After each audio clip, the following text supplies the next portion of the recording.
So Niharika, the most congratulations बहुत शानदार सफलता के लिए। और आपको जो शुभकामनाएं दे रहा हूं उसमें शुभकामनाओं के साथ साथ मेरी वो सारी की सारी शुभकामनाएं आगे के लिए भी जो आप हमें दोबारा से देने वाले असिस्टेंट प्रोफेसर के लिए। इतना लंबा जो सफर था आपका स्कूल लेक्चरर बायोलॉजी बनने के लिए, उस सफर में बहुत सारे पड़ाव भी थे। बीच बीच में आपने केवी का भी एग्जाम दिया, केवी भी आपने क्वालिफाई किया। निहारिका, आपकी सफलता का राज सभी लोग जानना चाहते हैं। जो सफलता आपने हासिल की, ऑब्वियसली बहुत लंबे समय तक आपने मेहनत की, हर तरह की चीजों को आपने तैयार किया। मुझे आज भी याद है जब आप पापा के साथ आई थी तो आपने कहा था कि मैंने ठीक है इतना सब कुछ क्वालिफाई किया है, but I will be starting from zero, मैं सब कुछ जीरो से शुरू करूंगी। और आज वो जीरो से आपने हीरो तक का जो सफर तय किया है, आप वहां से शुरू कीजिए जो कि एक्चुअली जीरो से भी नीचे था। आपकी 11th 12th से लेकर अभी तक की जो एजुकेशन है, और ये जो सफलता आपने हासिल की, इसके पहले पहले आपने क्या क्या हासिल किया, उस सब के बारे में बताएं निहारिका। सर, सबसे पहले तो थैंक यू आपको भी। और मेरे मम्मी पापा जो सबसे ज्यादा सपोर्टिव रहे मेरे लिए, और मेरे भाई दोनों, मेरी भाभी, और आपका तो गाइडेंस मुझे हमेशा ही रही। और जब मैं आपके पास, जैसा आपने बोला कि मैं आपके पास सबसे पहले आई थी, तो एक तो मैं यही लेके आई थी कि बस कुछ भी करके मुझे सेलेक्ट होना है, एक सीट मेरी पक्की है, ये चीज थी मेरे मन में सबसे पहले। जो मैंने आके आपसे बोली भी थी कि सर मैं, बस मुझे करना है, कैसे भी करना है। और मेन ये था कि मैंने उससे पहले काफी चीजें क्वालिफाई की हुई थी, लेकिन फिर भी ये था कि नहीं, हर एग्जाम की अपनी स्ट्रेटेजी होती है, अपने तरीके से क्वालिफाई किया जाता है। तो ये मुझे बिल्कुल जीरो से शुरू करना है, और वही मैंने किया, और उससे मुझे ये सफलता मिली। और इसमें आपका भी बहुत बड़ा रोल है, तो आपकी थैंक यू 11th 12th से आपको। आप शुरू करें। Okay sir. सर, मेरी 10th तक की जो स्कूलिंग हुई है वो आदर्श विद्या मंदिर स्कूल किशनगढ़ बाग से हुई है, मेरा होम टाउन जो है। और उसके बाद 11th 12th मैंने paradise senior secondary school Kishangarh से ही किया है। देन मैंने ग्रेजुएशन मेरी की अलवर से, गौरी देवी गर्ल्स कॉलेज है वहां से। उसके बाद मैंने मास्टर्स किया मेरा बॉटनी में, वो मैंने आर आर कॉलेज अलवर से ही किया। और सर उसके बाद मैंने 2019 में मेरा 1920 में नेट जेआरएफ मेरा हो गया था, और मैंने गेट क्वालिफाई किया। और सर उसके बाद मेरी बीएड चली रही थी, तो 2021 में मेरी वो कंप्लीट हुई बीएड। और उसके बाद मैंने सीटेट क्वालिफाई किया। और सर बस उसके बाद फिर एक बीच में, जो बोलते हैं ना कि सफलता से पहले एक असफलता का दौर बहुत जरूरी होता है एक तरीके सही से, बात तो है, वो सही सर बात है। वो सर ये था कि मैंने असिस्टेंट प्रोफेसर की तैयारी की, तो काफी अच्छी तैयारी की मैंने। लेकिन उसमें एक चीज जो कमी रही वो ये थी कि मेरी जीके नहीं हो पाई थी। मैंने फर्स्ट टाइम राजस्थान जीके पढ़ी, और वो इतना वेस्ट सिलेबस है उसका, तो सर, और गाइडेंस उसकी इतनी थी नहीं, मुझे नॉलेज भी नहीं थी कि जीके करनी कैसे। सब्जेक्ट मेरा अच्छा था लेकिन वो नहीं हो पाई थी, तो सर इस वजह से मेरा उसमें सिलेक्शन हुआ नहीं। फिर उसके बाद तो बस ये था कि नहीं, अब तो बस लेनी है जॉब, तो लेनी है, और सिलेक्शन और अब तो जीके भी कोई निकालना एग्जाम ही आएगा। है। जी सर। उसके बाद फिर ये वाली वैकेंसी आ गई थी स्कूल लेक्चरर की, तो सर स्टार्टिंग में थोड़ा सा बस ऐसे धीरे धीरे चल रहा था, थोड़ा थोड़ा पढ़ रही थी। और लेकिन फिर मैंने जो लास्ट के 3 मंथ थे सर, सच कहूँ तो बस वो मेरे लिए मतलब पीक टाइम था, और उसमें मैं बाहरी दुनिया से भी बिल्कुल कट गई थी, सोशल मीडिया बिल्कुल छोड़ दिया था। और सर बस उसी, वो ही चीज था जब मैंने बिल्कुल अच्छे से, ये लगा लो कि आप पूरे दिन का बस अपना एक्स्ट्रा टाइम था जो सोना खाना पीना वो सब हटा के, उसके बाद बाकी जो बचता था वो उसमें पढ़ना ही रहता था। और सर मेन चीज ये कि ये राजस्थान का कोई भी कॉम्पिटिटिव एग्जाम हो, तो वो बिना जीके के तो हम नहीं कर सकते क्वालिफाई। जो हम्म। गलती मुझसे असिस्टेंट प्रोफेसर वाले में हुई थी, तो ये वाली चीज मैंने इस एग्जाम में अपना पूरा किया इसको। तो मैं दिन का आधा टाइम मेरे सब्जेक्ट को लेके चलती थी, और आधा टाइम वो पूरा मैं अपना जीके को देखती थी बिल्कुल भी। और सर मैंने जैसे लास्ट के एग्जाम से 2 मंथ पहले मैंने लाइब्रेरी ज्वाइन की थी, लेकिन वो मैं सिर्फ एक मंथ ही लाइब्रेरी गई थी। तो उसमें मैंने अपने डेस्क पे वो सिलेबस है वो चिपका लिया था, लिख के, खुद के हाथ से लिख के एक एक टॉपिक। और सर फिर बस वो था, मैं सिर्फ ऐसे, मेरा यही था कि मुझे एक भी टॉपिक नहीं छोड़ना है, मैंने पूरा उसको कंप्लीट किया। हर जैसे जैसे टॉपिक होते जाते उस पे अंडरलाइन करती जाती, हाँ ये हो गया, ये हो गया, इस तरीके से। तो सर ऐसे हम लास्ट, हम क्या सोचते हैं कि सक्सेस है वो शॉर्टकट से मिल जाएगी। पर सर ऐसा होता नहीं है, तो और ऐसे भी सोचते हैं कि बस कुछ स्पेसिफिक टॉपिक पढ़ ले और उससे हमारा सिलेक्शन हो जाएगा, पर ऐसा नहीं है सर। तो उसके लिए एक एक टॉपिक को आपको पढ़ना पड़ता है, और एक और सर चीज बस आप लोगों वही। के टाइम से ये चेंज हुआ है कि सिलेबस में हर एक चीज का वेटेज एक्चुअली हटा दिया गया है। वो जो पहले होता था कि 55 नंबर इसमें से जी आएंगे, सर। 30 इसमें से आएंगे, तो अब आपका सिलेबस में से कहीं से भी कुछ कुछ भी कितने भी लेवल का आ सकता है। एक अच्छी बात आप लोगों के टाइम, अच्छी बात भी बोलूंगा मैं, क्योंकि इस बार ना अब आप सिलेबस की हर चीज को बहुत अच्छे से प्रिपेयर करते हैं। निहारिका, आप आपने जैसा बताया कि आप जेआरएफ क्वालिफाइड थे, तो सीएसआर नेट नेट का जो कंटेंट है और स्कूल लेक्चर का कंटेंट है, उसमें एक्चुअली डिफरेंस किस चीज का लगा? जेआरएफ क्वालिफाई होने के बाद भी आपको ऐसा क्यों लगा कि यार स्कूल लेक्चर की प्रिपरेशन थोड़ी सी अलग है? जो कि ऑब्वियसली मैं लगातार कहा करता था आपसे कि ये थोड़ा सा अलग मामला है। नेट क्वालिफाई होना अलग चीज है, ये चीज एक अलग चीज है। तो ये आपको डिफरेंस क्या नजर आया? सर डिफरेंस तो देखो बहुत ज्यादा है। ये था कि जो मतलब हाई लेवल पे जो हमको चीजें पढ़नी चाहिए, क्योंकि नेट के लिए हमको मास्टर्स का जो हमने की है, एमएससी की है, उसकी नॉलेज, और उसके बाद हम्म। स्पेसिफिक नॉलेज उसकी, वो सबसे ज्यादा चीज थी। और सर एप्टीट्यूड वाला जो पोर्शन था उसमें, और जैसे सर उसमें जो 3 सेक्शन होते हैं, जैसे तो सी पार्ट जो आता है नेट में, सर इन वो, डेप्थ आता है वो, बिल्कुल रिसर्च बेस्ड। हाँ जी, वो बहुत डेप्थ में आता है, रिसर्च बेस्ड होता है। तो तो यूं सर कह सकते हैं कि वो एक्चुअली बहुत नेट में आप अलग लोग होता है। सेलेक्टिव कर लेते थे, सेलेक्टिव की भाई 5 यूनिट 6 यूनिट, और यहाँ पर सिलेबस की हर लाइन करनी होती है। सर बिल्कुल बिल्कुल। तो और ये एक सर बेसिक डिफरेंस होता है, यहाँ पर प्रेशर ज्यादा था मेरे ख्याल से। सर एक चीज नौकरी ये का। कि प्रेशर वैसे मैं ज्यादा फील करती नहीं हूँ वो, हाँ, ये बात तो क्योंकि बिल्कुल मुझे सही है। नहीं, क्योंकि आपको मैं क्लास में मेरी देखा करता था। सर मतलब ऐसे ही रहा है मेरा हमेशा से कि बस ये करनी है चीज, तो हम अगर प्रेशर, प्रेशर एक पॉजिटिव प्रेशर जरूर रहता है, लेकिन ऐसे नेगेटिव कभी उसको लिया नहीं, हमेशा खुद को पॉजिटिव बना के रखो। और सर बस इसी तरीके से हम किया, और आपकी गाइडेंस और तो जो निहारिका, सर। एक चीज मैं बहुत अच्छी सी पूछना चाहूंगा थोड़ा सा रोक के, कि आप जी ऑफलाइन, हम जैसे आई गुरु जी पर आप आए थे ऑफलाइन करने के लिए, I still remember.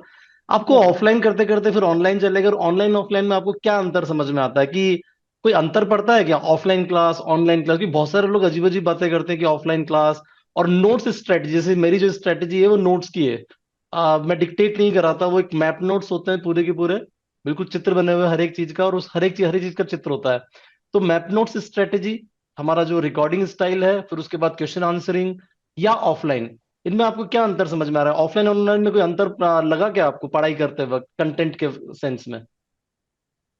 Sir offline का जहां तक मैं मानती हूँ, तो वो एक बेनिफिट ये रहता है कि आपको एक वो माहौल मिल जाता है एक तरीके से, जैसे हम ऑनलाइन डेली पे जो जाते हैं आप तो एक ऑनलाइन पे रूटीन। आप लाइव करते थे, लेकिन हमारे सामने बैठे होते थे, जी हमारे सर, वाले में। हाँ मैं वही बोल रही थी कि ऑनलाइन में मुझे उससे पहले तक ये लगता था, जब से मैंने आई गुरुजी ज्वाइन किया था, तो उससे पहले तक ये था कि नहीं, ऑनलाइन में हो सकता है कि वो रूटीन ना बन पाए, और लेकिन ऐसा कुछ नहीं हुआ जब आपने मुझे ऐसा सजेस्ट किया कि ऑनलाइन। और फिर उस टाइम सर मेरी हेल्थ इशू भी थी, तो मुझे लगा कि हाँ चलो ऑनलाइन ही लेते हैं, घर रह के आराम से खाना पीना अच्छा होगा और पढ़ाई भी अच्छी होगी।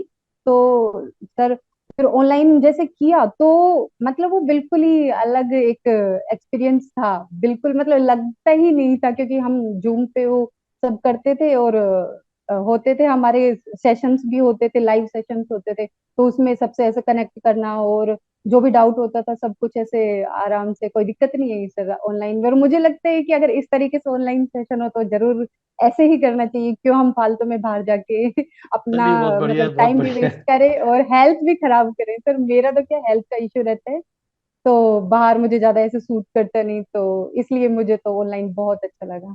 एक बहुत अच्छी सी चीज आप लोगों से मैंने सीखी थी, वो थी डाउट पूछना। आप लोग मेरे से डाउट पूछते थे, उसके बदले में 5 डाउट मैं मेरे पूछता था आपसे थे। इस डाउट को हमने डिजिटलाइज किया और इसको बना दिया एक चिड़िया आउट। तो ये जो चिड़िया आउट सेक्शन, आपने कई कई सारे यूट्यूब वीडियो देखे भी होंगे मैंने, ये चिड़िया आउट सेशन स्कूल लेक्चर में कितना मदद करता है? आप लोगों के साथ तो हम नॉर्मल तरीके से क्वेश्चन आंसरिंग करते थे, सिर्फ सीधे सीधे पूछते थे। अभी हम इसको पोल के माध्यम से पूछते हैं। तो ये चिड़िया उड़ सेशन आपको कितना ज्यादा बेनिफिट रहा? आपको अलग तरीके से था, अभी अलग तरीके से क्वेश्चन आंसरिंग सर स्पेशली? जी सर। जी सर। सर जैसे ये था कि बस पूरे दिन पढ़ लिया, और उसके बाद में चीजें तो हम रिवाइज कर ही रहे थे बार बार, लेकिन ऐसे नहीं कि चीजों को रिकॉल करना भी, और वो कितना फ्रिक्वेंटली आप उसको रिकॉल कर पाते हैं। तो हम्म। वो चीज सर चिड़िया उड़ सेशन में सबसे अच्छी चीज वो रही कि जैसे आप क्वेश्चंस कंटिन्यू ऐसे पूछते जाते थे तो एकदम से स्टक करता था दिमाग, ओ ये वहां पड़ा था, हाँ इसका ये आंसर है। इस तरीके से सर तो काफी हेल्पफुल रहा वो। निहारिका, एक बहुत बड़ी प्रॉब्लम आती है ये जो स्कूल लेक्चरर की जब प्रिपरेशन करते हैं तो बच्चों के ऊपर दो तीन तरह के प्रेशर होते हैं। एक तो उनके पास हमेशा प्रेशर होता है, नौकरी चाहिए नौकरी चाहिए, अभी हम बेरोजगार हैं, ये एक ऑटोमेटिक बैकग्राउंड में प्रेशर होता है।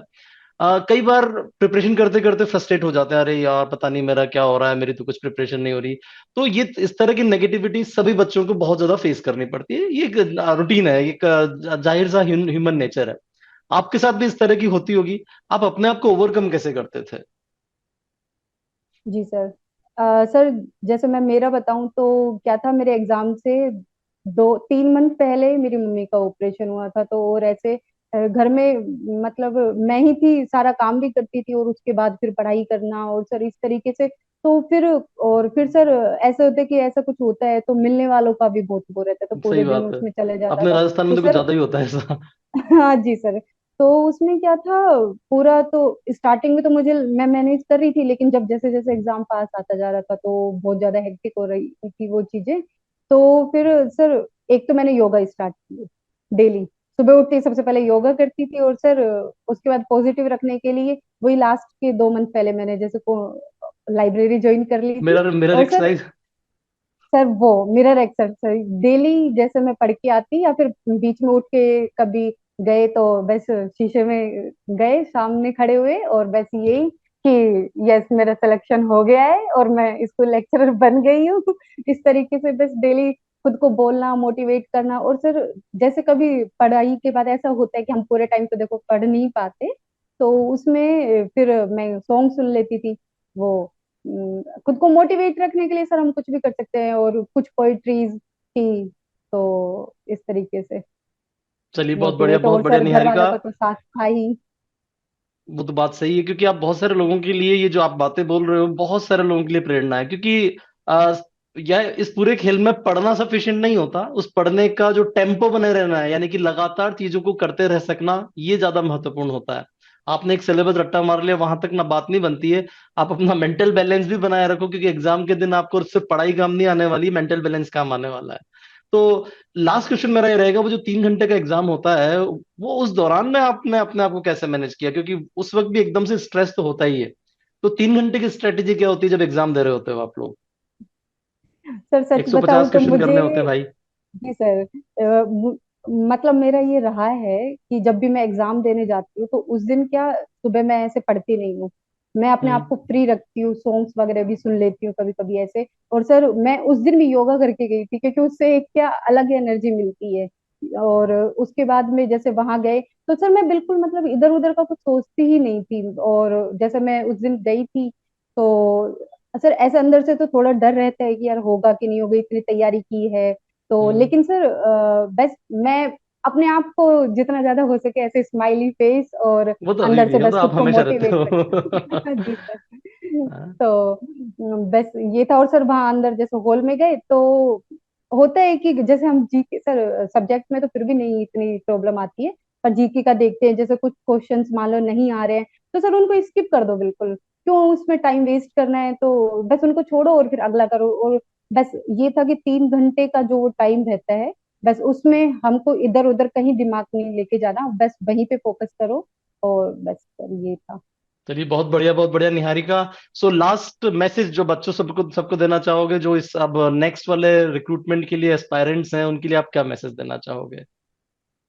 सर सबसे पहली चीज तो ये है कि बस खुद को जितना ज्यादा मोटिवेट रख सके वो अपने आप को पॉजिटिव रखे, मोटिवेट रखे। और सर दूसरी चीज ये कि अपनी हेल्थ को बिल्कुल सही रखे, क्योंकि सर ऐसे होता है कि मोस्टली बच्चे बाहर भी पढ़ने जाते हैं तो सबसे ज्यादा जो इशू आता है और जो मुझे भी था कि हेल्थ सबसे पहले खराब होती है। तो सर हेल्थ जब खराब होगी तो हम पढ़ ही नहीं पाएंगे। और सर बिल्कुल ये बिल्कुल। कि बार बार रिवीजन करें जो भी कंटेंट है। और सर एक चीज मैं बताना चाहूंगी, मतलब जो मैंने किया कि हम ऐसे करते कि हम ये बुक भी पढ़ ले वो भी पढ़ ले, ऐसे नहीं। मैंने अपना कंटेंट ना बिल्कुल ऐसे छोट ही रखा कि एक एक चीजें ही जैसे मतलब मैंने पढ़ी, लेकिन उनको ही बार बार पढ़े हम। और सर टेस्ट वगैरह जो अपने यहाँ पे होते थे संडे टू संडे वाले, तो वो मैंने बस अच्छे से उनमें ही अपन अगर अच्छे से फोकस कर ले तो सर हो जाएगा। आराम से, चलिए, बहुत इजी है। बढ़िया, बहुत बढ़िया। Thank you very much Niharika. मैं चाहूंगा कि मैं आपका थैंक अगले यू। साल दोबारा इंटरव्यू करूं असिस्टेंट प्रोफेसर के लिए, और इन्हीं शुभकामनाओं थैंक यू के सर। साथ